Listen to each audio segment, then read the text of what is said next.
آج کے دور میں فتنوں کو جاننا ضروری کیوں؟ اس زمانے میں تو اس لیے ضروری ہے کہ آپ علیہ السلام نے جو، میں ایک حدیث آپ کے سامنے پیش کرتا ہوں، حضرت حذیفہ رضی اللہ عنہ مشہور ہے، کتاب الفتن کے باب میں ان کی حدیثی منقول ہوتی ہے، سر رسول اللہ صلی اللہ علیہ وسلم ان کا نام، تعلق نبی کے رازدار۔ آپ نے ان کو اکیلے میں بہت ساری حدیث بتائی تھی کہ آخری زمانے میں یہ ہوگا، یہ فتنے ہوں گے۔ تو وہ بتاتے ہیں کہ آپ علیہ السلام نے ہمارے سامنے ایک دن، پورے دن لمبے دورانی کا خطبہ دیا، اس میں آپ نے اگلے پچھلے کو جو فتنے تھے سب آپ نے بتا دیا، جو یاد رکھ سکتا تھا اس نے یاد رکھا، اور بعض حضرات سے بھول گیا، لیکن مجھے اچھی طرح یہ تمام فتنوں کے بارے میں یاد ہے۔ آپ علیہ السلام جب فتنوں کے بارے میں بتاتے تھے تو آپ کا چہرہ سے سرخ ہو جاتا تھا، جیسے ایسا لگتا تھا جیسے پیچھے سے دجال نکلنے والا ہے۔ صحابہ کرام کے بارے میں آپ کو پتہ ہے، آپ علیہ السلام جو فتنوں کا تذکرہ کر، فتنوں سے میں نے کہہ دیا تمام عناوین ایک دوسرے سے ریلیٹڈ ہیں۔ سب سے آخری درجے کا فتنہ دجالی فتنہ ہوگا، اس میں بھی آپ کو بتاتا ہوں دجالی فتنہ ہے کیا، یہ بھی ایک اہم عنوان ہے کیونکہ ہمارے احادیث میں یہ ساتھ ساتھ ہوتا ہے۔ تو ایک تو یہ ہے کہ اس زمانے ہمارے حضرات کے تھے، یہ وہی زمانہ ہے۔ آپ علیہ السلام نے جو علامتیں بتائی تھی، آپ کتاب الفتن کی احادیث یوں رکھے اور پڑھیں۔ میں آج ہی آنا تھا ٹاک شو میں، تو میں نے مشکات شریف میں کتاب الفتن کھول کے باقاعدہ حدیث پڑھی ابھی تھوڑی دیر پہلے، تو یقین مانیں آپ علیہ السلام نے جو کہا تھا آخری زمانے میں یہ ہوگا، علم اٹھا دیا جائے گا، خیانت بہت عام ہو جائے گی، ایک امین شخص نہیں ملے گا، پورے بازار میں امین شخص نہیں ملے گا، اور جو ہے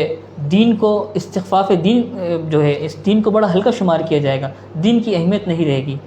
اور جو ہے اذا ضیع الامانہ،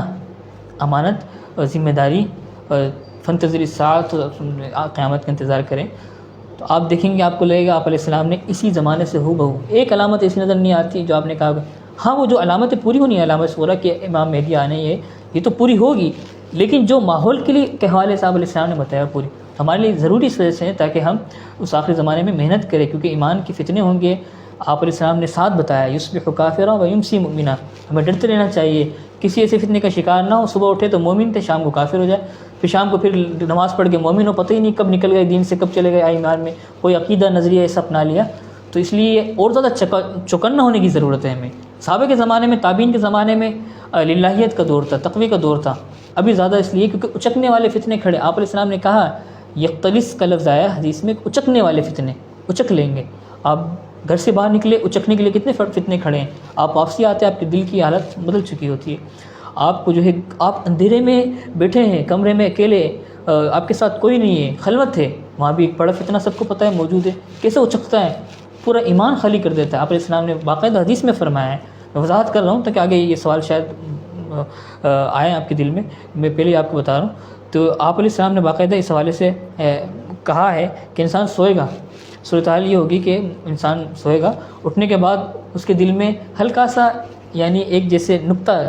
کا لفظ آیا ہے، ہلکا سا جیسے آبلہ پڑ جاتا ہے نا، اس طرح ایمان کی حیثیت رہ جائے گی۔ پھر سوئے گا، سونے کا مطلب حدیث میں یہ نہیں کہ سوئے گا، مطلب یہ غفلت میں پڑے گا، تھوڑا سا ماحول سے متاثر ہوگا، پھر آئے گا وہ ایمان کی شمع پھر بجھ چکی ہوگی۔ تو یہ صورتحال ہے۔ جو دینی ماحول سے جڑے ہوئے وہ بھی محسوس کرتے ہیں، ماحول ذرا سا تبدیل ہوتا ہے کتنی دل میں ظلمت آ جاتی ہے، اور جو اللہ معاف کرے جو اس سے مسجد ہی نہیں آتے پورے